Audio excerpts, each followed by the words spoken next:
Joining me now is former advisor to the Ukrainian Foreign Ministry, Cormac Smith. Cormac, thank you for joining us. A bloody anniversary, and for those fighting in Ukraine, this will not be anything to celebrate, will it? Jake, thanks for having me on.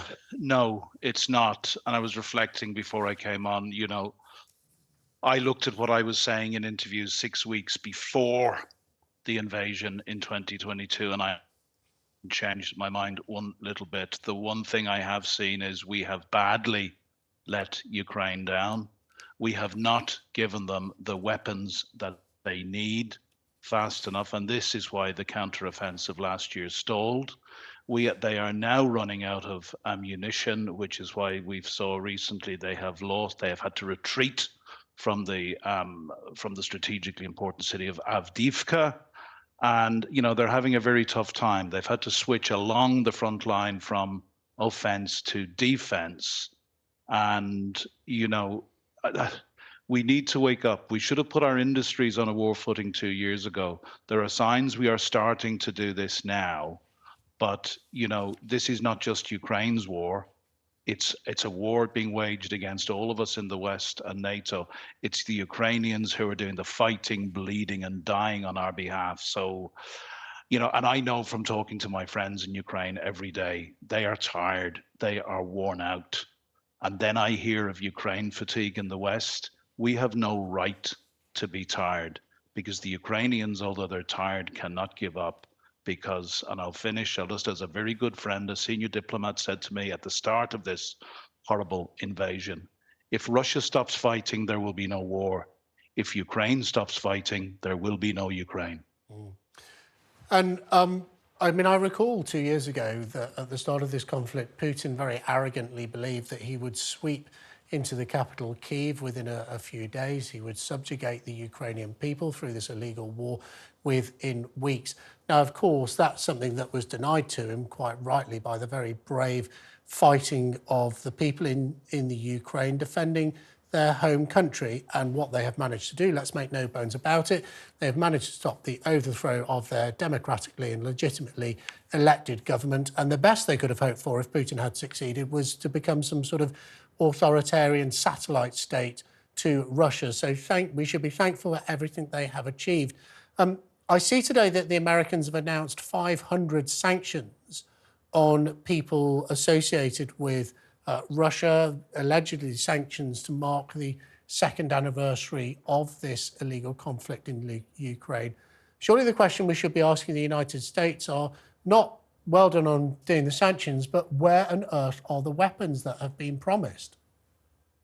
Yeah, absolutely. On the sanctions first, the sanctions continue to be incremental. I mean, I was saying over 2 years ago, we need to sanction Russia back to the Stone Age. Quite simply, we have not done that.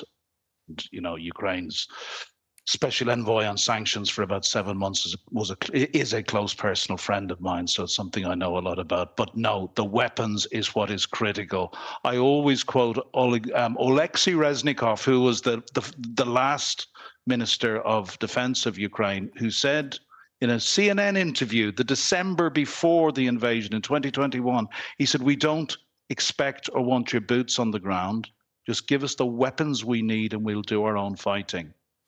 Now, unfortunately, Sorry, Jake, go ahead. I didn't mean to interrupt you. Please finish. No, I was just saying, unfortunately, we have let the Ukrainians down.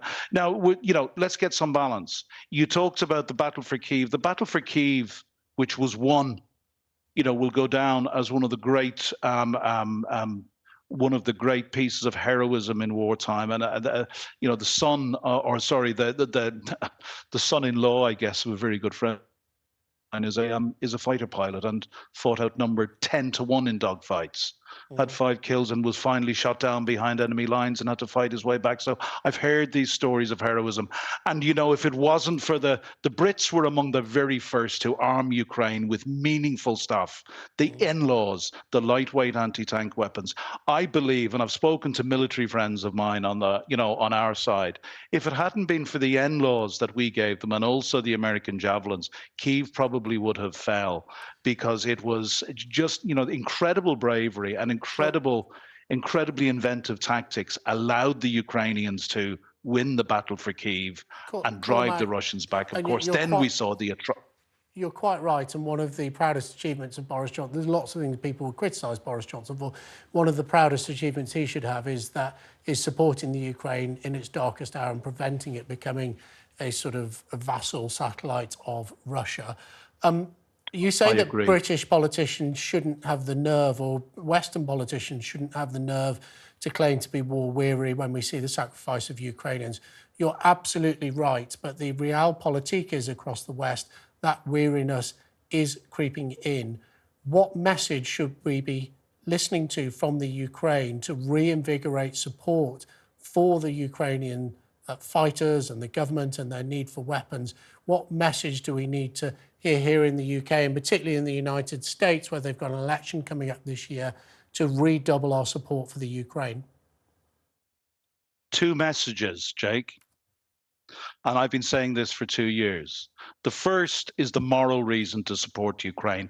Genocide is being committed in a European country in 2024.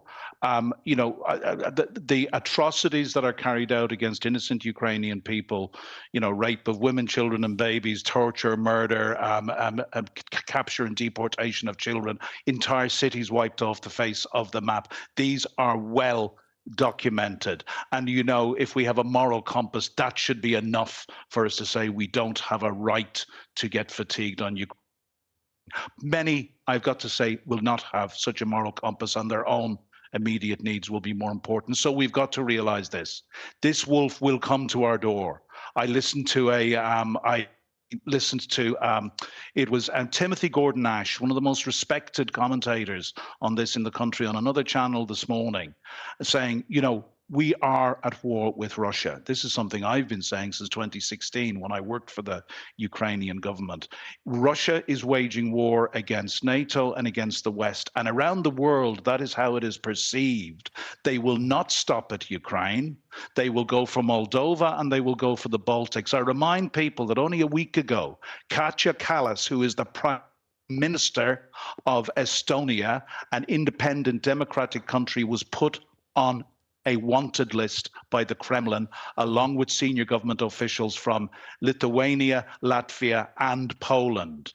You speak to the people in these Baltic countries, and they have no doubt that if Ukraine were to fall, they would be next. And that puts us all in a direct war with Russia. The fact that the cold, hard realpolitik is, it is cheaper and easier for us to get Ukraine to defeat Russia for us and do the dying and suffering if we only give them the armaments that they need. Cormac, thank you so much for joining us. What an impassioned plea there, particularly for the American government and the British government to deliver those weapons that, let's not forget, have already been promised. Thank you for joining us.